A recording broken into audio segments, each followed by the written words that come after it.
মৰমৰ ছাত্ৰ ছাত্ৰীসকল, আমাৰ আজি ভিডিঅ'লৈ তোমালোকক স্বাগতম জনাইছোঁ। আজি আমি চতুৰ্থ শ্ৰেণীৰ ভাষাৰ পাঠ নম্বৰ 13 জন্মদিনৰ আয়োজন নামৰ পাঠটিৰ প্ৰশ্ন উত্তৰখিনি কৰিম। তোমালোকে মনোযোগেৰে চাই যাবা আৰু যদি তোমালোকৰ আমাৰ ভিডিঅ'টো ভাল লাগে ভিডিঅ'টো লাইক কৰি পৰৱৰ্তী এনেকা ভিডিঅ' পাবলৈ আমাৰ চেনেলটো ছাবস্ক্ৰাইব কৰিবা।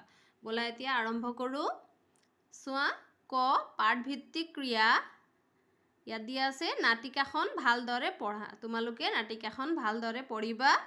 এতিয়া চোৱা, তলৰ প্ৰশ্নবোৰৰ উত্তৰ কোৱা আৰু লিখা। এতিয়া প্ৰশ্ন দিয়া আছে, ক সীমান্তৰ মাকে পাকঘৰৰ মজিয়াত বহি কি কৰি আছিল? খ সীমান্তৰ জন্মদিনটো কি বাৰত হ'ব?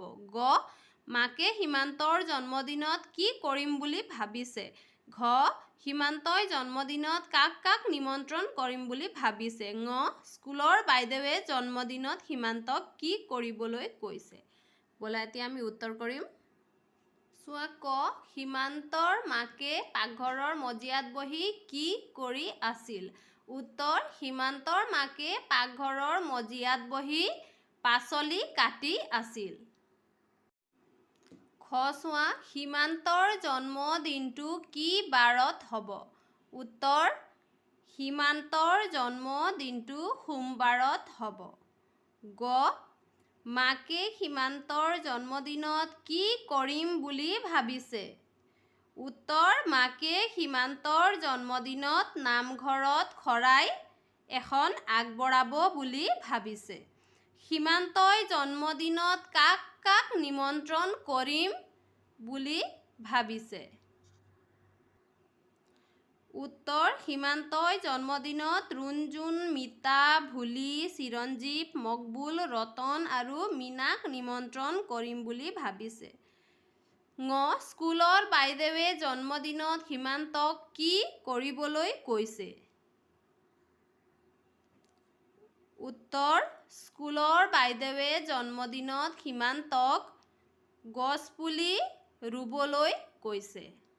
এতিয়া চোৱা, জন্মদিনৰ আয়োজন নাটিকাখনিত কাৰ কাৰ মাজত কথোপকথন হৈছিল? কাৰ কাৰ মাজত হৈছিল? মাতৃ আৰু পুত্ৰৰ মাজত হৈছিল, হয়নে? সীমান্ত আৰু সীমান্তৰ মাৰ মাজত হৈছিল। কথাখিনিৰ কথা বতৰাখিনি নিজৰ কথাৰে গদ্য ৰূপত কোৱা আৰু লিখা। তোমালোকে যে পাঠটো পঢ়িছা, পাঠটো পঢ়ি নিশ্চয় কিবা বুজিছা। এতিয়া তোমালোকে পাঠটো পঢ়ি কি বুজিছা সেয়া তোমালোকে লিখিবা আৰু কোৱা চেষ্টা কৰিবা। এতিয়া চোৱা, শব্দৰ অৰ্থবোৰ জানি লোৱা। ইয়াত আমাক কেইটামান শব্দৰ অৰ্থ দিছে, ব'লা পঢ়ো। পাকঘৰ, পাকঘৰ মানে কি? ৰান্ধনি ঘৰ বা ভাত ৰন্ধা ঘৰ। ডলা, ডলা মানে বাঁহৰ কাঠিৰে সজা এবিধ চেপেটা ঘূৰণীয়া পাত্ৰ। প্ৰতিপাল, পালন কৰা। দায়িত্ব, পালন কৰিবলগীয়া কৰ্তব্য। প্ৰশ্ন, সোধা কাৰ্য বা জিজ্ঞাসা। এতিয়া খ চোৱা, ভাষা অধ্যয়ন ব্যৱহাৰিক ব্যাকৰণ। চোৱা, যুক্তাক্ষৰ ভাঙি পঢ়ো আৰু লিখো আহা। এইটো আমি এতিয়া পঢ়ি যাম, তোমালোকে তোমালোকৰ বহীত ধুনীয়াকৈ লিখি ল'বা। চোৱা, প্ৰশ্ন হয় নৈষ্ণ, তালব্য শ যোগ দন্তীয় ন হয় নৈষ্ণ। ক্ষীৰচ্ছেদ হয় শস্য, তালব্য শ যোগ দ্বিতীয় ছ হয় ছ। সীমান্ত নৈতৈন্ত, দন্তীয় ন যোগ দন্তীয় ত নৈতৈন্ত। চোৱা, বন্ধু নৈধৈন্ধু, দন্তীয় ন যোগ দন্তীয় ধ যোগ হৰ্ষৌ নৈধেন্ধ, তাত উকাৰে নৈধৈন্ধু। এতিয়া চোৱা, যুক্তাক্ষৰ গঠন কৰোঁ আহা। তালব্য শ যোগ দন্তীয় ন হয় নৈ-স্ন। তালব্য শ যোগ দ্বিতীয় ছ হয় ছই-স। দন্তীয় ন যোগ দন্তীয় ত নৈতৈন্ত। চোৱা, দন্তীয় ন যোগ দন্তীয় ধ যোগ হৰ্ষৌ নৈধৈন্ধ, তাত উকাৰে নৈধৈন্ধু। এতিয়া চোৱা, গ পঢ়ো আহা। প্ৰশ্ন, প্ৰশ্নোত্তৰ, প্ৰশ্নকাকত, উচ্ছেদ, বিচ্ছেদ, ক্ষীৰচ্ছেদ, বন্ধু, বান্ধৱী, বসুন্ধৰা, শান্ত, সীমান্ত, অন্তৰিক্ষ। শিক্ষকে ছাত্ৰ ছাত্ৰীক প্ৰশ্ন সোধে। ছাত্ৰ ছাত্ৰীয়ে সেই প্ৰশ্নৰ উত্তৰ দিয়ে। প্ৰশ্নোত্তৰ শুদ্ধ হ'লে প্ৰশ্নকৰ্তাই সন্তোষ পায়। এতিয়া চোৱা, জানো আহা। মাক, ৰতন আৰু মীনাক তুমি পাহৰিলা নেকি? মাক, তুমি পদ্য লিখিবা নাইবা ছবি আঁকিবা। মহৎ লোকৰ বাণী বা নীতি বচনো সংগ্ৰহ কৰিব পাৰা।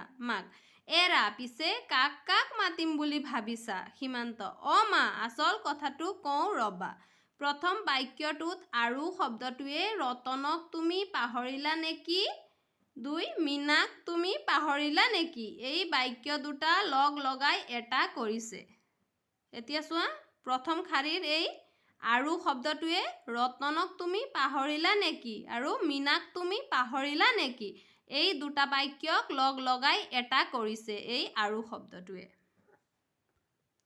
নেকি শব্দটোৱে প্ৰশ্ন কৰা বুজাইছে।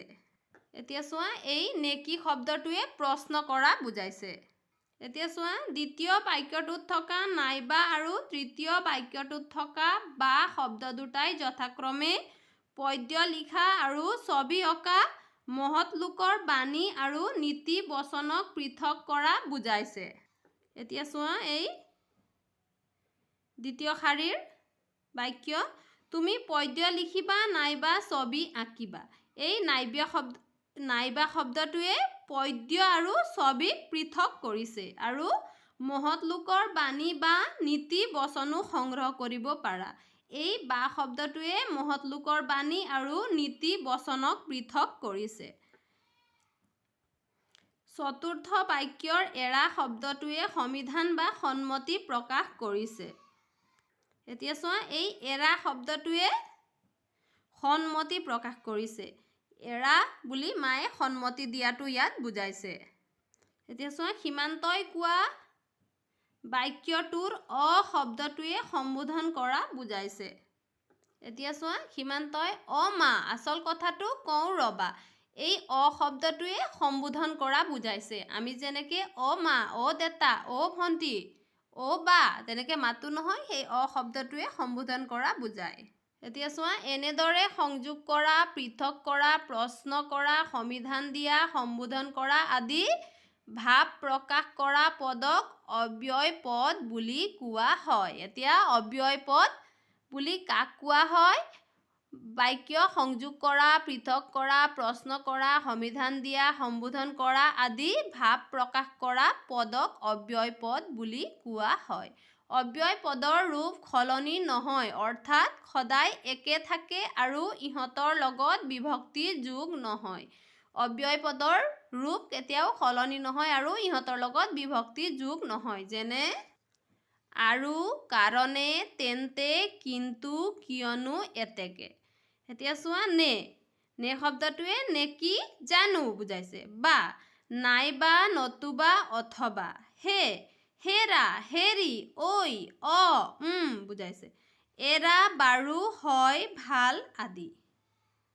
এতিয়া চোৱা, তলৰ বাকচৰ ভিতৰত থকা স্ত্ৰীলিংগ বুজোৱা শব্দবোৰ বিচাৰি আনি পুলিংগ বুজোৱা শব্দৰ কাষত লিখা। উদাহৰণ।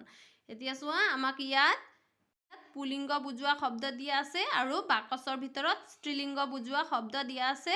এতিয়া আমি এইবোৰ ইয়াত আনি মিলাব লাগিব। এতিয়া চোৱা, উদাহৰণ দিয়া আছে, মামা, মামা পুলিংগ, মামী স্ত্ৰীলিংগ। সেই তেনেকৈ দেউতা পুলিংগ, আমি মা শব্দটো আনি ইয়াত মা লিখিম। তাৰপিছত বন্ধু, আমি ইয়াত বান্ধৱী লিখিম। শিক্ষক, শিক্ষয়িত্ৰী, ভাইটি, ভণ্টি, ভিনিহি, বাই। এতিয়া চোৱা, বাক্য ৰচনা কৰা, আমাক ইয়াত বাক্য ৰচনা কৰিব দিছে। আমি এতিয়া বাক্য ৰচনা কৰিম। চোৱা, জন্মদিন, আমি সকলোৱে জন্মদিনত একোটাকৈ গছপুলি ৰুব লাগে। উপহাৰ, মায়ে মোক জন্মদিনত মহৎ লোকৰ বাণী নামৰ কিতাপখন উপহাৰ দিছে। নামঘৰ, মই সদায় নামঘৰত সেৱা জনাই স্কুললৈ যাওঁ। জলপান, বন্ধৰ দিনাখন মই জলপান খাই খেলিবলৈ যাওঁ। পৰিপাটি, মই মোৰ পঢ়া টেবুলখন পৰিপাটিকৈ ৰাখোঁ। মৰমৰ ছাত্ৰ ছাত্ৰীসকল, আজিৰ ভিডিঅ'ত আমি ইমানেই কৰিলোঁ। আমাৰ পৰৱৰ্তী ভিডিঅ'ত আমি বাকী ৰৈ যোৱা কাৰ্যকলাপখিনি কৰিম। তোমালোকে মনোযোগেৰে পঢ়া শুনা কৰিবা। আজিলৈ ধন্যবাদ।